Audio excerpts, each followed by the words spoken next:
인류의 스승 석가모니 공자 소크라테스 예수의 삶과 가르침의 교집합을 찾아서 세 번째 시간 가정을 소홀히 하다. 인류의 스승들의 삶에 나타나는 세 번째 공통점은 가정을 소홀히 했다는 점입니다.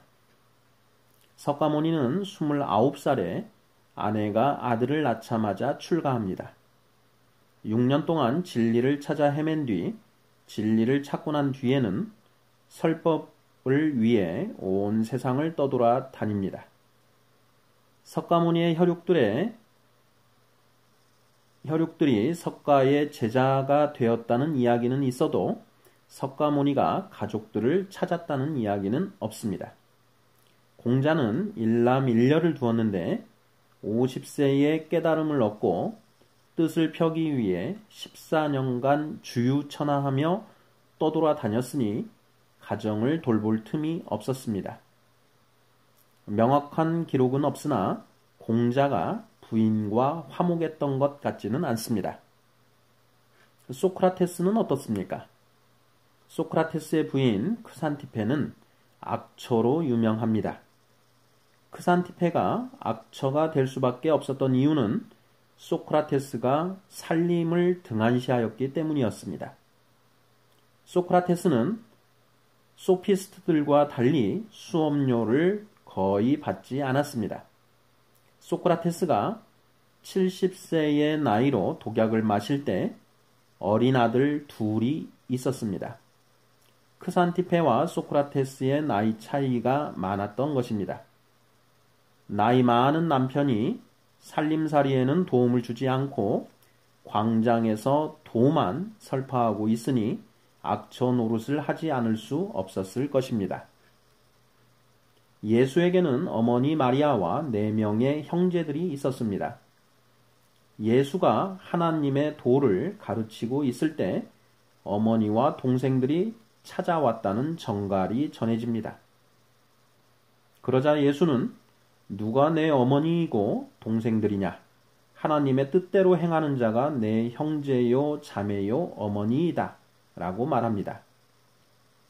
또 하나님의 나라를 위하여 집이나 아내나 형제나 부모나 자녀를 버린 자는 현세에 여러 배를 받고 내세에 영생을 받지 못할 자가 없다고 설파하였습니다. 이러한 예수의 가르침은 효사상이 강한 동양적 전통과 충돌하여 박해의 원인이 되기도 합니다.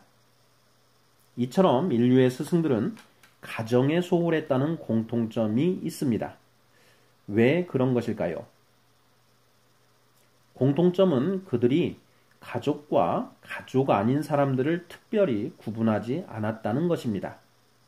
가족이라 하여 더 사랑하고 가족이 아니라 하여 덜 사랑하지 않았다는 것입니다. 우리들과의 차이점입니다. 우리들은 모든 일에 가족을 우선시합니다. 팔도 안쪽으로 굽는다고 말하며 이를 정당화합니다. 제가 자식을 낳기 전에는 조카들이 그렇게 사랑스러울 수 없었습니다. 그런데 제 자식이 생기고 조카들과 싸움이라도 벌어지면 조카들이 그렇게 미워 보일 수가 없었습니다. 제 자식들이 잘못했더라도 마찬가지입니다. 이것이 인지상정입니다. 그런데 인류의 스승들은 그렇지 않았습니다. 혈육이든 아니든 똑같이 사랑했습니다. 아니, 오히려 혈육이 아닌 사람들을 더 사랑한 듯 합니다. 이들이 어떻게 이러한 경지로 나아갈 수 있었는지 또한 우리가 풀어야 할 숙제 중 하나입니다. 사랑이라는 것이 사랑하는 마음이 없이는 불가능합니다. 아무리 예쁘고 참한 아가씨라도 내 마음에 사랑하는 마음이 솟아나지 않으면 사랑할 수 없고 남들이 아무리 아니라고 해도 내 마음에 사랑이 솟아나면 사랑하게 되는 법입니다. 사람 사랑 또한 마찬가지입니다.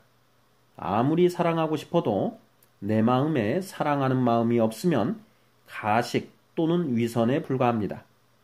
문제는 우리 마음에 사랑이 펑펑 솟아나야 하는데 전혀 솟아나지 않는다는 것입니다. 인류의 스승들은 마음의 사랑이 펑펑 솟아나는 그런 사람들이었습니다. 도대체 무엇이 이들을 그렇게 만든 것일까요? 성경에는 너희 사랑이 지식과 모든 총명으로 점점 더 풍성해지길 기도한다는 표현이 나옵니다. 빌립보서 1장 9절입니다. 지식과 총명에 의해 사랑이 풍성해진다면 공부를 많이 한 석학들이 사랑이 풍성해야 합니다. 하지만 대부분은 그렇지 않은 듯합니다. 도대체 어떤 류의 지식과 총명이 사랑을 풍성하게 할 수 있다는 것인지 의문이 아닐 수 없습니다. 석가모니는 자비를, 공자는 인을, 예수는 사랑을 설파했습니다. 단순히 설파만 한 것이 아니라 지독하게 실천한 사람들입니다. 인류의 스승들은 세상 사람 모두를 긍휼히 여기고 사랑하다 보니 상대적으로 가정에 소홀했던 것으로 평가되고 있습니다. 여러분은 어떻습니까? 가정에 소홀하신가요? 그렇다면 여러분도 인류의 스승이 될 수 있습니다.